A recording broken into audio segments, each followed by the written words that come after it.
नमस्कार बच्चों।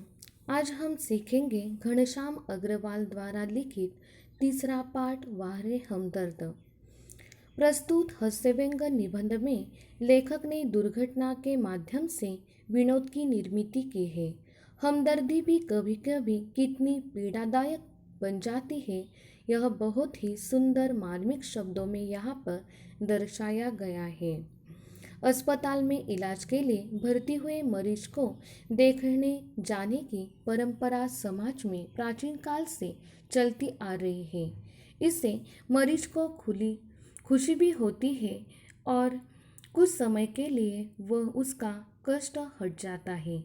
पिछले भाग में हमने देखा कि लेखक पूंजीवादी और समाजवादी अर्थव्यवस्था इस विषय पर भाषण सुनकर वापस आ रहे थे। तभी इस विषय में खोए होने के कारण वह एक कार से टकरा गए और वह बेहोश हो गए और कुछ लोगों ने उन्हें अस्पताल में भर्ती कर दिया। अब देखिए आगे का भाग। पहले मैं इस परिच्छेद का प्रकट वाचन करती हूँ। देखिए, आप सार्वजनिक अस्पताल के प्राइवेट वार्ड में हैं। आपका एक्सीडेंट हो गया था, सिर पर पैर का फ्रैक्चर हुआ है। अब घबराने की कोई बात नहीं, एक चेहरा इतनी तेजी से जवाब देता है, लगता है मेरे होश आने तक वह इसीलिए रुका रहा। अब मैं अपनी टांगों की ओर देखता हूँ। मेरी एक टांग अपनी जगह पर सही सलामत थी और दूसरी टांग रेत की थैली के सहारे एक स्टैंड पर लटक रही थी। मेरे दिमाग में एक नए मुहावरे का जन्म हुआ, टांग का टूटना यानी सार्वजनिक अस्पताल में कुछ दिन रहना। सार्वजनिक अस्पताल का ख्याल आते ही मैं कांप उठा। अस्पताल वैसे ही एक खतरनाक शब्द होता है, फिर यदि उसके साथ सार्वजनिक शब्द चिपका हो तो समझो आत्मा से परमात्मा के मिलन होने का समय आ गया। अब मुझे यूँ लगा कि मेरी टांग टूटना मात्र एक घटना है और सार्वजनिक अस्पताल में भर्ती होना दुर्घटना। यहाँ पर देखें, यहाँ पर हम इसका आशय देखते हैं। लेखक की जब आँख खुली तो उन्होंने पाया कि वह किसी अस्पताल में है। तो उन्होंने पूछा कि वह कहाँ है। तब उन्हें लोगों ने बताया कि वह सार्वजनिक अस्पताल के प्रायव्हेट वार्ड में है। म्हणजे सरकारी हॉस्पिटलमध्ये आहे, सरकारी दवाखान्यामध्ये, खाजगी भागामध्ये आहेत किंवा खाजगी वार्डमध्ये ते आहेत आणि त्यांचा अपघात झालेला आहे असं सांगितलं गेलं। उनका एक्सीडेंट हुआ है और उनका पैर सिर्फ फ्रैक्चर हुआ है। यह बताने वाला आदमी बहुत ही उत्साह में आकर बता रहा था, जैसे ही वह लेखक के होश आने का इंतजार कर रहा था। घटी हुई घटना तथा लोगों के स्वभाव का परीक्षण करते हुए लेखक ने यह बहुत ही विनोदपूर्वक दर्शाया है। लेखक ने अस्पताल में खुद की तरफ देखा तो पाया कि उनकी एक टांग सलामत है और दूसरी टांग टूटी होने के कारण उसे रेत की थैली के सहारे एक स्टैंड पर लटका दिया था। लेखक कहते हैं कि सरकारी अस्पताल का नाम सुनते ही वह कांप उठे, क्योंकि वह वहाँ पर होने वाली असुविधाओं से अवगत थे। वहाँ की गंदगी, स्टाफ का मरीजों के और होने वाला दुर्लक्ष्य, यह सब सोचकर वह मन में कांप गए और यहीं पर उन्हें कुछ दिन रहना था। अस्पताल तो वैसे भी भयावह होता है और उसमें सामाजिक अस्पताल मतलब आत्मा का परमात्मा में मिलन होने का समय आ गया। अच्छा खासा आदमी भी वहाँ के वातावरण और असुविधाओं से ज़्यादा बीमार हो जाए। यह सब सोचकर लेखक को लगा उनकी टांग टूटना तो साधारण सी घटना है, लेकिन सार्वजनिक अस्पताल में भर्ती होना तो किसी दुर्घटना से कम नहीं। फिर एक बार देखिए, लेखक ने अस्पताल में खुद की तरफ देखा तो पाया कि उनकी एक टांग सलामत है और दूसरी टांग टूटी होने के कारण उसे रेत की थैली के सहारे एक स्टैंड पर लटका दिया है। लेखक कहते हैं कि सरकारी अस्पताल का नाम सुनते ही वह काम उठते हैं, क्योंकि वह वहाँ पर होने वाली असुविधाओं से अवगत थे। वहाँ की गंदगी, स्टाफ का मरीजों के और होने वाला दुर्लक्ष्य, यह सब सोचकर वह मन में कांप गए और यहीं पर उन्हें कुछ दिन रहना था। अस्पताल तो वैसे भी भयावह होता है और उसमें सार्वजनिक अस्पताल मतलब आत्मा का परमात्मा में मिलन होने का समय आ गया।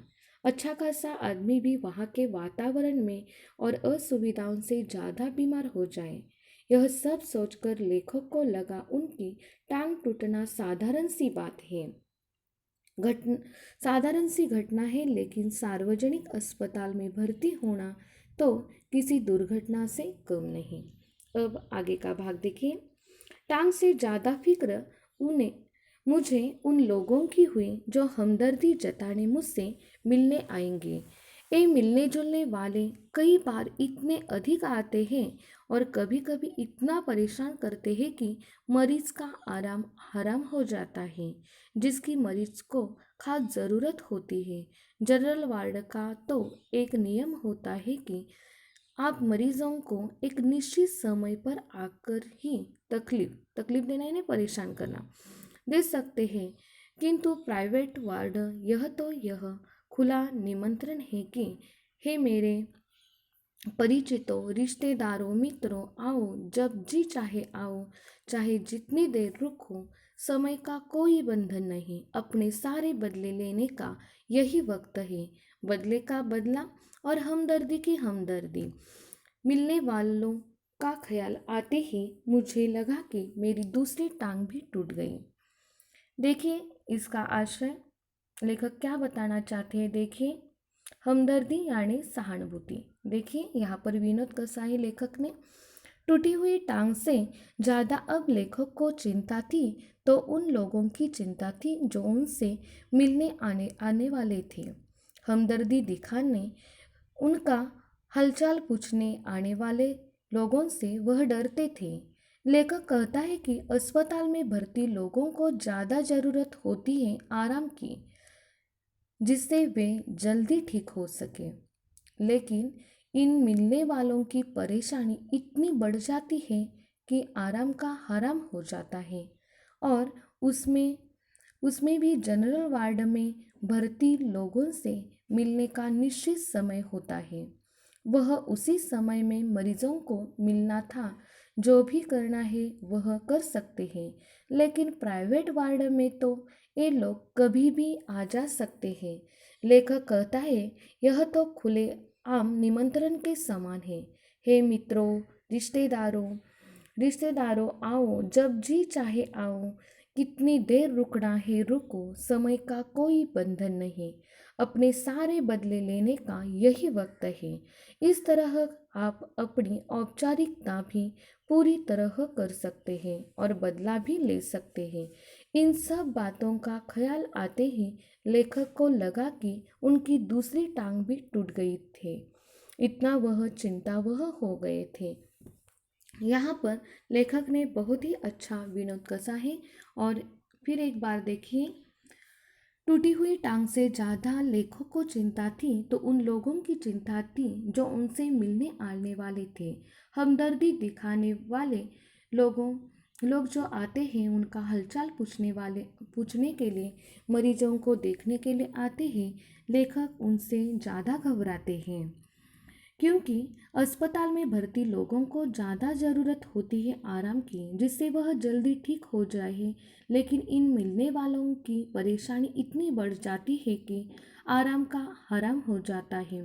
और उनमें से भी जनरल वार्ड में भर्ती लोगों से मिलने का निश्चित समय होता है।